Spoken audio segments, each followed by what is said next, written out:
કોણ છે? કોણ આવ્યું? હે કોણ આવ્યું? હે કોણ આવ્યું? કોણ? તમારો દીકરો આવ્યો? પોલીસ વાળો દીકરો આવ્યો?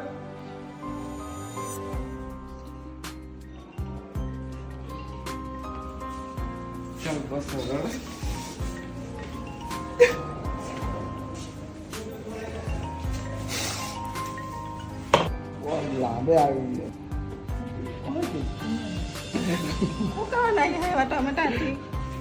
શું કરું? તમે તો કોઈ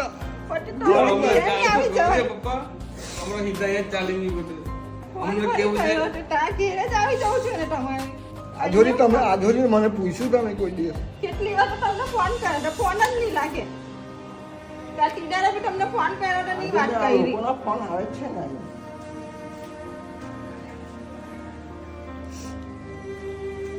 બિલ ભરવાનું હતું, બિલ ભરી દીધું, રિચાર્જ કરાવી દીધું. આ રિચાર્જ કરવી એ મને બહુ મોટી રાહત થઈ. હજુ ચાલતું છે તારું? એને જ કરાવી આપ્યું રિચાર્જ. કે મને કીધું કે ફોન નથી લાગતો એટલે રિચાર્જ પતી ગયો હોય. ચલો આવવાનું ને હું કમાવાનું મારી ઘેર આવવાનું કે તા બદલી કાઢું કા? ચાલો ને ત્યાંથી કે પેલું ઘેર બદલી કાઢું, બીજી જગ્યાએ લઈ લઈએ. જી લે ત્યાં તમને નહીં ગમે તો બીજી જગ્યાએ જઈએ. બોલો શું કરવું છે? તમારા પર મેં આયા ને પહેલા જ કીધું. હું જો એ કહેશે કે આવું છે તો તમને લઈ જવા હતા, એ ના પાડશે તો હું નહીં મોકલું. મેં પહેલા જ કીધું. મેં શું કીધું તમને? હા, એ બી કહેશે કે જો તમે ખુશ રહેવા માંગતા હોય તો એ તમને મહિનાની અંદર 4 વાર મળવા આવવા તૈયાર છે. તમને અહીંયા ગમતું હોય એમનું કહેવાનું હેતુ એવું છે કે મારા પપ્પા જ્યાં બી રહે ખુશ રહે, મારા સાથે રહે તો બી ખુશ રહે, અહીં રહે તો બી ખુશ રહે. એમનો કહેવાનો હેતુ એ છે.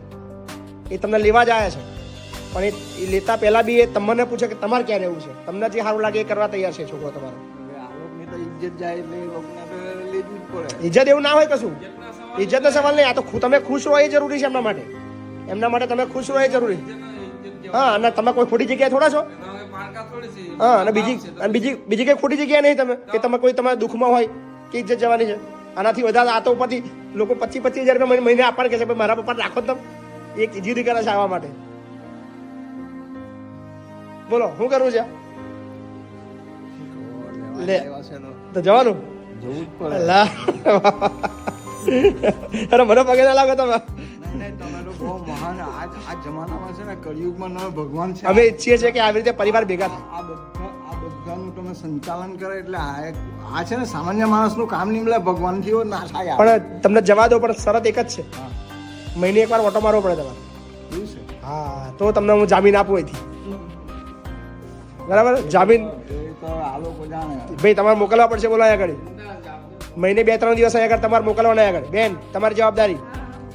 બરાબર? બોલો પ્રોમિસ કરો અહીંયા આવશો તો તમને જવા દો. પાક્કું? નહીં તો ઉચાકમાં આવી જવા તા. બરાબર? જાઓ મસ્ત રહો. અને મતલબ જ્યારે બી મતલબ કંટાળો આવે કે જે બી હોય વોટ એવર, તમારા માટે દરવાજા ખુલ્લા છે. બરાબર? જ્યારે બી આવશો તમારી બેડ ખાલી થઈ જશે તમારા માટે. બરાબર ને? અને એમને મેં કંટાળો આવતો હોય તો બી અહીં ઓટો મારવા મહિને 15 દાડે એકવાર ઓટો મારવા આવજો. 2 દિવસ રોકા. બરાબર ને? તમારી મુલાકાત થઈ જાય ને બસ છે મારા માટે. હું વલસાડ આવીશ, તમારા ઘરે હું આવીશ. બરાબર? તમારો નંબર હું લઈ લઉં છું તમારા છોકરાનો. ને વલસાડ આવીશ એટલે મુલાકાતે હું આવીશ. વલસાડ મારે મહિને એકવાર આવવાનું થાય છે. બરાબર ને? પાક્કો? હવે જવાબદારી તમારી ભાઈ. બરાબર? ચલો ડન. નમસ્કાર મિત્રો, જય શ્રી રામ. આપણા ગુજરાતના સુપર હીરો એવા મહિપતસિંહ બાપુ એમનો વિડીયો જોયો તમે. એક પિતા પુત્રનું મિલન કરાવ્યું. છોકરાના પપ્પાએ ઘર છોડીને આવી ગયા હતા મહિપતસિંહની આશ્રમ પર અને તેમને લેવા માટે એમના પુત્ર આવ્યા હતા. આ જોઈને છોકરાના પિતા રડી પડ્યા હતા અને છોકરો પણ રડી પડ્યો હતો કે કેમ તમે ઘર છોડીને આવતા રહ્યા હતા. મહિપતસિંહ બાપુએ એમના પિતાને ખૂબ સારી રીતે રાખ્યા હતા અને તમે વિડીયોમાં જોઈ જશે કે કેવી રીતના પિતા પુત્રની ભાવનાઓ વ્યક્ત કરી રહ્યા હતા. તમને આ વિડીયો જોઈને મજા આવી હોય અને તમને પણ આવું કંઈક જોયું હોય તો વિડીયોને લાઈક કરી અને ચેનલને સબસ્ક્રાઈબ કરીને જજો.